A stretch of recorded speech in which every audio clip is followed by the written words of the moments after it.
Hello, my name is Ekaterina, and I'm here to talk to you today about the big issue of our time, lonely society, and I'm here to share my personal story with you, and also 3 lessons which I've learned. A couple of years ago, I led very good lifestyle. So I was very successful in my career. I was working for a big corporation, and my life as I was developing in the flying colors. Money wasn't a problem. I was traveling the world to the most beautiful places on earth. It was a very privileged lifestyle, but it was just a very nice picture. Behind that, my life was very empty, but I didn't know what it was. And as usual, when you build your life on the wrong foundation, the life eventually is going to teach you a lesson. And my lesson started when I went for a regular check with the doctor. So the doctor told me that they think I might have a cancer, and a fast progressing one. Well, I went to my work next day. My doctor called me and she was very excited. She said to me, look, I got the appointment for you tomorrow, and you have to be first thing in the morning. And me, as ignorant as I was, I said to her, look, no, I can't. No, I have a very important meeting to attend. And she said to me, well, look, I think you don't quite understand what is going on. What you have to do now, you have to go back to your HR department and tell them that you have this appointment tomorrow and you might be not coming back. And I said to her, what shall I tell them? So, how long I will be away for? And she said to me, I don't know. And you know, the moments like this, they are changing your life forever. I can't remember clearly the rest of the day, so when I came back home, I had to deal with this situation by myself. I was completely alone. And also, I had the time to reflect upon my life and everything which was happening to this date, privately, professionally, and how did I manage to get there. In the morning, I went to see a doctor, and the miracle has happened. So I was okay. So the diagnosis was wrong. And I was lucky that I just got a little bit of more time on this earth to live the life differently. So I just started to think, what actually has happened? So what was so wrong in this amazing picture? And I had to realize my part as which I actually has played in that. And that was that I really didn't invest in relationship with people. So basically, I always had the next promotion, which I was going for. There was a team to manage and another challenges. And I actually, so my whole life and relationship with people became really superficial. And I just started to look around me and talking to people, to my colleagues, and I realized I was not the only one. The situation we have right now, it is alarming. There are almost 5 million people in the UK who don't have any single friend. And UK, actually, there was a very nice study which was done by Mental Health Foundation actually about 4 years ago. And they were talking about that. They were trying to get people's attention to what's going on. And actually, I think it is such an easy thing to ignore. And last year, UK won a title, not a good one to have, and that was being the loneliest capital of Europe. So among of every European countries, unfortunately, people in the UK are the loneliest, and they're facing the social disconnection. But we know what's happening, you know, because 48% of us believe that we are getting lonelier, and 42% know and feel depressed and anxious just because they are alone, but they don't realize how did that happen. And I was trying to think, how did it happen to me?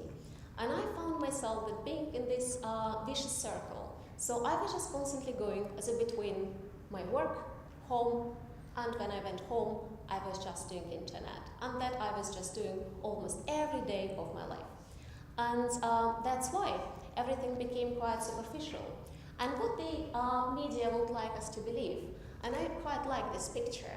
If you look at that, you see young, dynamic people, so they are all together, literally they are on top of the world, they are just so perfectly connected, right? But basically, this picture is also quintessentially wrong.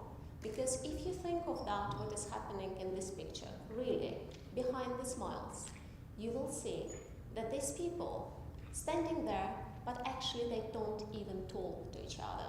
Yes, there are smiles, and this is what they want us to believe, that this is what's happening when we're using the whole internet and technologies. But this is more of the reality which has happened out there.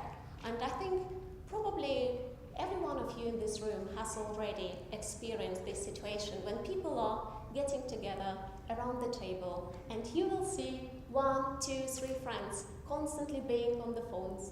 And actually that happens to me as well. I went to a party last week, and there was a friend of mine, and he said to me, "Hey, great to see you, how was your week?" And I just started explaining, and then and he was just on the phone, and he was just texting something. And I said to him, "Wait a second, what's going on?" And he said, no, I'm listening. I'm just putting an update where we are. I was like, no, wait, stop. So actually, you're asking the question, I'm answering your question, so let's communicate. Otherwise, there is actually no point of us getting together. And if you think what is happening, so I'm working right now with a very bright group of students from University, and we were talking about this problem and how we all can address that. And they said to me, you know what, this is really what's happening. When we have the breaks here at university, actually we don't really talk. So what we do, we're really sitting there on the phones and texting some updates. And this is reflected in the figures. So in the UK, every third person, young person, spending more time on the internet instead of meeting their friends and family in the real life. So why is that important? So, I used to work in medical industry, and everyone is talking about diabetes, how that is such a silent killer. I don't know how many of you know about diabetes, hopefully not many. So basically what happens, people don't know, so they know they might have been diagnosed, but sometimes they forget to take the insulin injections. And if they don't bother about what's happening to them, the progression of the disease is starting to go very, very slowly. But the consequences are severe, because people can lose their eyesight. They can get gangrenas and get the, let's say, legs amputated. And until that hits people, they don't realize. So they know that something is wrong, but they don't take any actions to prevent it. And to me, the same thing happens with loneliness. It really happens to us, we accept it for granted, and we just go with the flow until we hit the situation where we find ourselves like I found myself a couple of years ago. And I really want you to understand the long-term consequences of that, because social isolation and disconnection is as dangerous as smoking 15 cigarettes a day, and this is contributing to the early death. And there are two sides of the coin, so one is actually the social trends and all internet and technology which are doing to us, and basically contributing to all this social disconnection and isolation. But the second part of the coin is actually, what do we do about that? Because we actually letting this stuff happening to us. I read an amazing report by the Mental Health Foundation where a person was explaining how it happened to him. So he found himself isolated 45 years in a row, and he said, well, I don't know what happened, it just happened to me. But the things don't happen to us. So this is our responsibility to change things. And this is what I really want you to think about and encourage you to do. And I will show you 3 lessons which I've learned and which helped me to get out of this vicious circle. So first of all, it is mindfulness. First of all, it's mindfulness, and it's became such a buzzword. You know, everyone is talking about that, and it just can mean so many things to so many people. But basically, what mindfulness is and how it is helping, it is actually focusing your attention on here and now.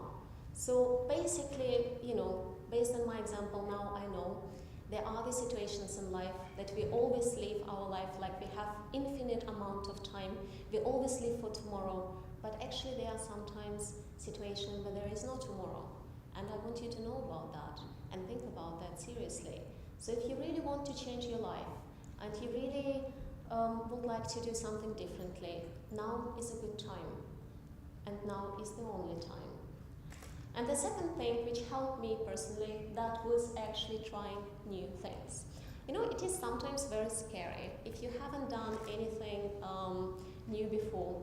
And, well, from the experience I had in life, so, you know, I wanted to drive the change after what happened. I was examining what was making me really happy.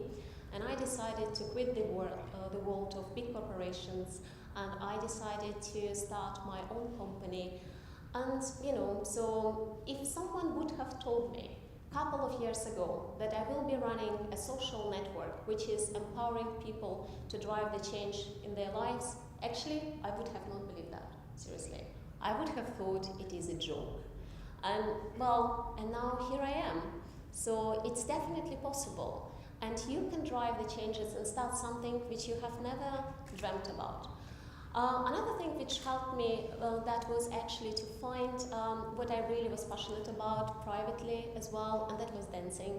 And this is just made me happy every day. And I just will encourage you to find something in your life, in business life, and also in private life, something which you really personally care about, something which will help you every day. When you wake up, to really look forward to the day and think, well, today will be a beautiful day because I'm going to do something which I really, really love. But something as which will make your eyes as lit up, and you would be really wanting to do that. And last but not least, it is actually, I would encourage you to get real. I know this is not the prettiest and not the perfect picture as you have seen before. So this is a real one, as which I have taken at the campus, which is the Google campus, which is the great community of entrepreneurs. And I would encourage you just to go back, to phone your parents, to phone your friends. And if you don't have the people in your life right now, you don't have to take it for granted. Just go and find new ones, because there will be, out of the billions of people in this world, there will be always someone who will be finding you, who will be supporting you and loving you for what you are.